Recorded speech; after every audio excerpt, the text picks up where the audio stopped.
I am very excited for today's video because it's going to be a ridiculous addition to the Best of Canada series that I've been running on this channel and my Instagram. We've been kindly invited by Purple Hill Farms to their lavender farm in Creemore, Ontario, which is just outside of Collingwood, to see their over 9,000 lavender plants. It's absolutely stunning. They've got picnic tables set up for us. They've got photo locations. They've got other flowers and honey that we can take a look at. And of course, interview some local producers here with some really interesting craft items. So I'm beyond excited for this video. I can't wait to jump into it.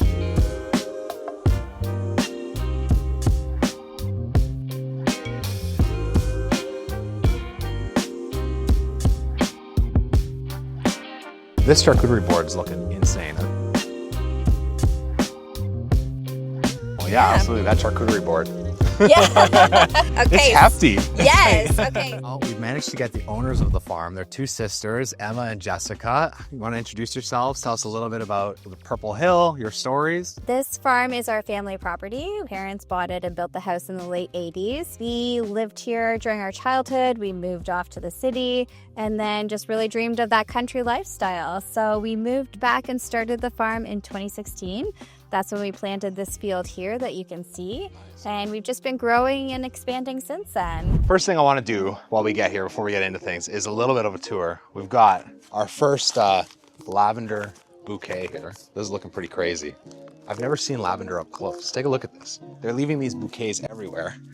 And I've got to say, you know those photos with all the Instagram girls that are just in the lavender fields? Like, I don't think I'm going to do that, but I can see why you'd want to. This is like fantastic. Why lavender? What was the... That's a great question. So we had this idyllic dream of having a flower farm, but you know what? We're not really gardeners and we're not really farmers. So we didn't really know where to start, but it happened to coincide with a trip to the south of France. And obviously lavender is everywhere. And we just saw the potential of how much you can do with the plant itself. What's been like a surprising use of lavender that you didn't expect from this experiment here with the farm? I think just the volume of the quantity of products you can make. Oh, cool. We didn't know going into it, but now we make everything from candles, body oil, we have lavender honey, essential oil, room sprays. Now, we can't walk around the farm with our bouquet, so we're going to put it on the picnic table, which, by the way, this is absolutely insane. We've got decor, pillows, and an absolute vibe, if you're asking me, with drinks. This is absolutely crazy. Now, we also got our food, which looks absolutely insane. Take a look at this charcuterie board. Come on. We're gonna go find a nice spot in the lavender fields, I think, and give this a try if I can close my bags. I can't do it. Are you kidding me? Hold on. Hey, kind of. Carry on. Have you seen an uptick in the farm itself? Definitely during the COVID era, I think that it was kind of right when we started and everyone was looking for a reason to get out. And it was the start of our business as well. And so we were very overwhelmed with how many people wanted to come at that time. And we also had like 2 babies at the time, like one each.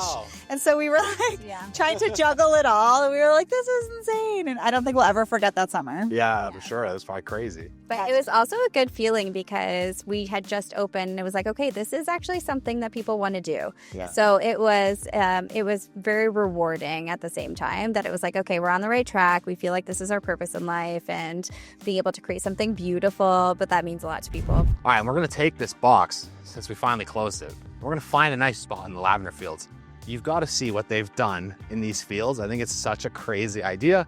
And I also want to show you what these fields look like because, like I said, I've never seen lavender before and it's bizarre. They've got these little picnic tables up here. How do we do this? I crawl under. I'm going to crawl under. They don't have a seat here. They got some nice pillows. So you can eat kneeling or sitting. I'm going to kneel. They got a little bun. So then you had the picnic series also come out because I want to talk about that. How did you start the picnic series? What was the start for that? Yeah, that's a great question. Yeah, I don't know where we just sort of like came up with the idea, and we have a photographer friend, and so we had one table made, and we set up a picnic with like pillows from inside our house. Okay. one summer. We did it as a Just gift. brought them outside. You're like, let's see. Yeah, it was like a photo. That's crazy. a little vignette we wanted to take photos of. Nice. And we put some wine and the beer on the table. We made it kind of vibey. We took some pictures, and we actually ended up doing it as a giveaway. Wow. And so many people called us afterwards to be like, okay, I didn't win, but like, how do I buy that Oh, experience? no kidding. Yeah. That's cool. And That's a we were good, like, oh. And it's really evolved from there. Yeah. So now you run one every week in the summer? Once a week? Or is it twice a week? Oh, there you go. Yes, we do twice a week. Our bloom season is, about 6 weeks, and we have had such overwhelming demand of people wanting to do it. So we obviously want to try to make sure everybody has the opportunity to experience picnics. So we do usually Wednesdays and Saturdays from our bloom season, which is, mid-June through to early August. And actually this year we're trying to offer even more. So we're doing zinnia picnics in August. So a little bit of a different experience than lavender, but also a beautiful opportunity to enjoy the countryside with some flowers beside you and have some snacks and drinks in the golden hour. Cool. So that charcuterie board. Yeah. It's Okay. hefty. Yes. Okay. Okay, so we've magically gotten over this picnic table. I'm not going to show you what I did. But this charcuterie board is looking insane. I think we're going to start a little sub-series of food reviews on the channel because this is bizarrely good looking. We've got grapes, we've got a mini loaf of bread, we've got every cheese you could imagine, and of course the star of the show is the prosciutto.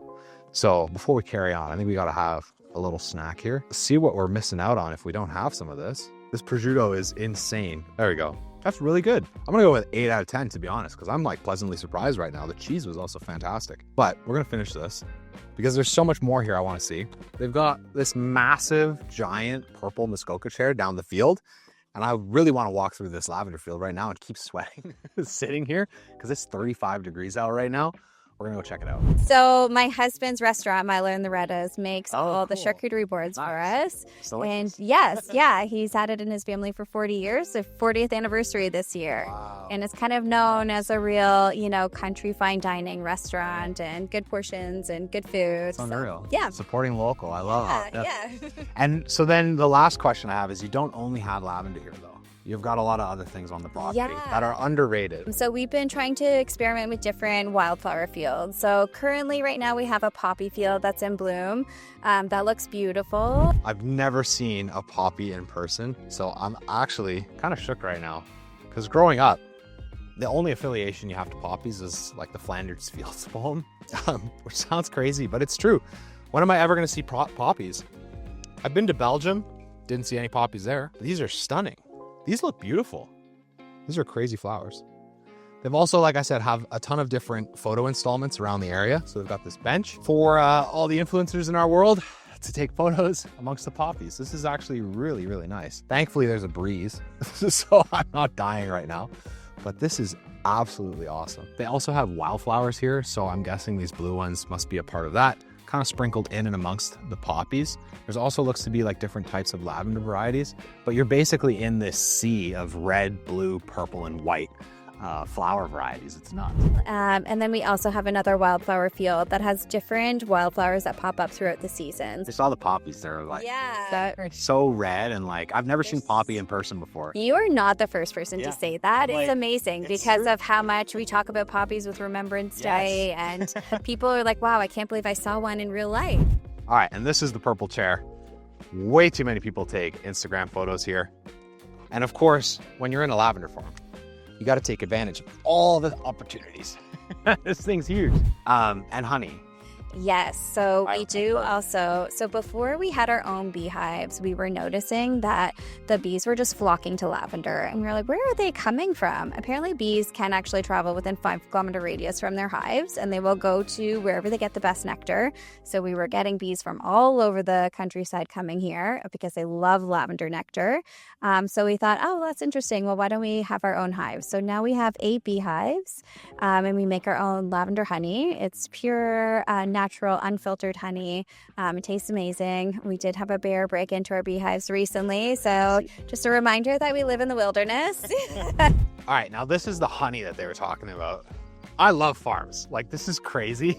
I don't know why I'm so happy about this, but they've got 8 beehives here behind the electrical fence because they had that bear come that they're talking about. And listen, I'm not going to lie. I'm absolutely terrified of bees. But here we are. So I've never seen a beehive before. This is crazy. Low-key, I want to go. That's nuts. That's absolutely nuts. They're just all crawling out of the hive. We had to see it though. We had to show it. We had to show it on the video, but I'm like terrified of bees. Okay, then I have a few questions about Canada. That's like the ongoing series we have. Favorite place to travel to in Canada? I went to Nova Scotia for the first time last fall, and everyone had told me how beautiful it was. And you kind of think, yeah, it looks beautiful. It was outstanding. I would say Tofino for me. Okay, we're going in September. Such rugged, like that quintessential Canadian Pacific, coast, that rainforest. It's all the things. It's as amazing as, they say it is. And that would be my top for sure. Cool. All right, noted. We're making a tally. I have some recos for you. Favorite Canadian snack? Ketchup chips. Ketchup chips. I have to agree with that. Ketchup chips. Go to Canadian restaurant. Can be in Toronto. Can be in anywhere. Just like something that people you think should know about. I have to say Milo and Loretta's. I am a little biased because it's my husband's restaurant, but it's kind of one of those hidden gems. I'm going to go ahead and say the Pine. Everyone says it's amazing, so I can't wait to go. And yeah, that would be mine. Nice. Yeah. Cool. All right, you heard it here first. Yeah. We're going to add it to the list. All right, now the one thing that we haven't been able to do while we've been here is actually see the different types of lavender and smell them. Grosso is known to be one of the more potent and like fragrant lavenders that are actually available. English lavender is kind of the lavender that we all think about, but this one's the one that actually smells the strongest. Unfortunately, it's not in bloom yet, so we can't smell it. Then there's Purple Bouquet. This one's a type of English lavender, typically smaller in size and better for gardens, so I've learned today. And then there's Hide Coat. Now this one apparently has a stronger purple color than the other two we've seen. Also not quite in bloom yet. We're right at the start of the season. They are probably the biggest of the bunch and you can really see that purple color already. But to smell them, I think we're gonna have to come back and really come during peak lavender season to get that advantage. So maybe we'll make another video this year. All right, so I wanted to come over for some ice cream. And then I ended up talking to Michael and Eric and we got talking about their stories. I wanted to share it with you. Could you guys tell us a little bit about your story, how you started this delicious ice cream company and what you got serving today? We started this ice cream company called Good Behavior. And right now we have 3 brick and mortar locations in Toronto. Today we have a fantastic collaborative flavor that we are doing with Purple Hill Farms. We're doing a lavender and blackberry ice cream with some blackberry compote throughout and then some ripples of honey just to finish everything together. So to give you a little bit of background information, Michael and I worked in a restaurant before the pandemic and we had kind of had like about a year and a half of working relationship. Everything shut down in the pandemic, and we were looking for something that would capture kind of like this idea of comfort. And at the time, things like burgers, fried chicken, they were doing really well. Everybody was kind of looking for that source of comfort. And we half-jokingly mentioned that there's nothing more comforting and nostalgic than ice cream. Absolutely. And it kind of started from there. We started testing recipes, and then things picked up very quickly. This was back in 2021. And I think after like a summer of intense pop-ups, we did about 5-6 of them. We opened our first bricks and mortar up in like the like Westmoreland, Deary Avenue area of the city. That's a crazy story. It's like you guys were just like, let's just do it, make it happen. Blinders, lots of blinders. Wow. Did you know how to make ice cream before you got into this, or was it has this make it from? Yeah. That's a great question. So January 2021, we made I think like 30 flavors in 30 days, and the first 7 were not good. Second row of 7 were better, and then so on and so forth. Well, good though. It was a lot of testing in the beginning, and given that we were in restaurants, but we were doing a lot of the savory food rather than the sweet food. We made a lot of very wonky flavors. We have the classics that you stick to, but we did one a couple months ago called Big Breakfast, which was bacon, bourbon, buttermilk pancakes, Malden salt to finish, but kind of going back to our roots of doing like savory food. Yeah. Do you guys have a flavor you've made, or? But in terms of going back to like the one that I return to most frequently, the one that brings me the most kind of nostalgic joy, I think it's one called Hong Kong milk tea. Nice. It is nostalgia. It's just one that like reminds me of having dinner with my family. It's like kind of like a really strong, like overbrewed, really delicious, like rich in flavor black tea ice cream. Oh, It's great. It's kind of like it's what you would have if you're having bubble tea. It would be that same kind of tea flavor. I gotta try that. Well, I'm curious to try it. Yeah, Are you cool if No. we grab this? Yeah, What's going on? Love it. Guys, I'm so excited to try this. I haven't had it yet. I swear. I'm like, this looks unbelievable.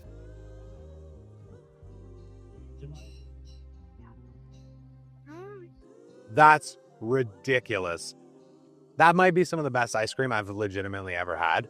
You have this like light undertone of lavender with like the sweetness of the blackberry. This is crazy.